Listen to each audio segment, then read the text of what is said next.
बीड शहरापासून अवघ्या काही किलोमीटर अंतरावरती असलेलं बिंदुसरा हे धरण आता ओव्हरफ्लो झालंय आणि या धरणातून बिंदुसरा नदीमध्ये पाण्याचा मोठ्या प्रमाणात विसर्ग व्हायला सुरुवात झाली आहे। मे महिन्यात प्रथमच हे धरण ओव्हरफ्लो झाल्याचं बोललं जातंय। माझ्यासोबत काही स्थानिक आहेत, ज्या ठिकाणी अनेक लोकांनी आता गर्दी सुद्धा केलेली आहे या ठिकाणचं हे धरण पाहण्यासाठी।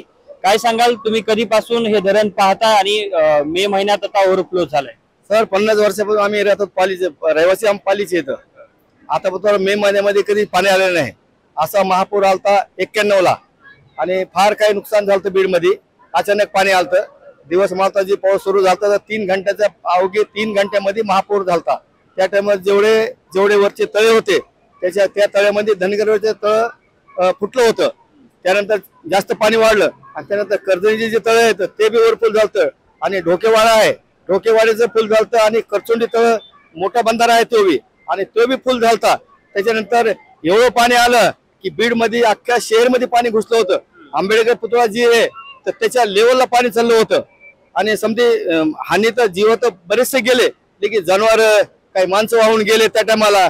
त्यावेळेस शरद पवार मुख्यमंत्री होते आणि तात्काळ लगे माहीत झाले की मुख्यमंत्र्यांनी दौरा मारला होता।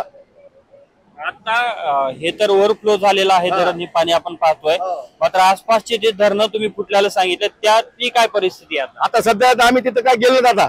आता आजच्या पावसाळ्यात अजून 2 दिवसांनी जर पाऊस पडला तर काही त्याच्यामध्ये पाझर तलाव व्हायचं। त्या टायमाला धनगरचं तलाव पाझर होतं आणि ते बांधलं तर ते पाझर तलाव आणि त्याची बी भीती आज बी।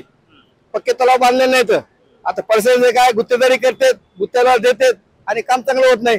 आणि त्यामध्ये बंधारा कर्ज जे बांधलेला आहे एकदम सिमेंटसारखं बांधलेलं आहे, ते तर कधीच फुटू शकत नाही। बघा आता हे मे महिन्यामध्ये प्रथमच एवढं पाणी आलंय, तर याच्यामुळे आता बीड शहराला धोका निर्माण होऊ शकतो काय? ना सर, आता धोका तर होणारच ना, कारण बीड मध्येच टोटल गोळा होऊन बीड मध्ये पाणी जातं। आता बीडचे मधून दोघे मध्ये नदी आहे ना। आता एवढं हे पाणी आता ते कुठून पाणी येतं? करचोंडी, मंजरी, मांडोजाळे, पाटोदा इथून पाणी येणार आणि डोकेवाचे तलाव बी फुल झालेले आहे आणि करचोंडी वर फुल झालेली आहे आणि कर्जनी वर फुल झालेली। म्हणजे तळ असे बंधारे कोणतेच काय राहिले नाही। आता इथून पुढे फक्त आता जागृत राहायचं आणि पर्सेंट दक्षता घ्यायची किंवा काळजी घ्यायची, एवढी पर्सेंट हात जोडून विनंती आमची। नक्कीच प्रशासनानं काळजी घ्यावं असं त्यांचं म्हणणं आहे। तुम्ही कधी आलात या ठिकाणी? यापूर्वी मे महिन्यात असं धरण भरलेलं तुम्ही कधी बघितलं होतं का? नाही, कधीच नाही बघितलं। आमच्या वयाच्या हिशोबाने 20-22 वर्षानंतर हे पहिल्यांदाच बघितलं आम्ही। मेच्या महिन्यात एवढं तलाव भरला। तुम्ही कधी या ठिकाणी आलात? कसं पाण्याचं सगळी पाहणी केली तुम्ही? काय तुम्ही प्रथमच बघता एवढं पाणी? कायच्या अगोदर बघितलं? नाही, प्रथमच बघतो। आमच्या वयाच्या 22 वर्षाचे पहिली वेळेस आमचे भरलेलं बघितलं आम्ही। त्याच्या आधी कधी भरलं नव्हतं, पावसाळ्यात बी भरत नव्हतं, आता पाऊस याच्या आधी भरून गेले। नक्कीच मे महिन्यात हे एवढं मोठ्या प्रमाणात पाणी या धरणाला आल्याचं प्रथमच घडल्याचं देखील लोकांकडून सांगितलं जात आहे। मात्र जरी या परिसराच्या पाण्याचा प्रश्न मिटला असला तरी मात्र बीड शहरातून ही जाणारी बिंदुसरा नदी आहे आणि या नदीला येणाऱ्या काळात जर मोठ्या प्रमाणात पाऊस पडला तर महापूर येण्याची देखील शक्यता आहे। 1991 मध्ये अशाच प्रकारे मोठ्या प्रमाणात पाणी आलं होतं आणि त्यावेळेला मोठी हानी झाली होती।